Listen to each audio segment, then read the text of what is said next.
Magandang gabi mga kapuso. Ako po ang inyong Kuya Kim magbibigay sa inyo ng trivia sa likod ng mga trending na balita. Nagniningning ang mata ng mga netizens na mag-viral ang video na ito. Nang daan-daang mga alitap-tap na akalain mo mga bituin na sa kadilimay kumikislap-kislap. Ang eksenang ito nakuhanan sa kagubatan ng Masunggi G Reserve sa Baras Rizal. Pero alam niyo ba kung bakit umiilaw ang mga alitap-tap?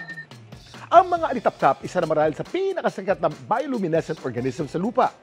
Bioluminescence ang tawag sa light o liwanag na iniimit o nilalabas ng isang living organism gaya ng alitap-tap.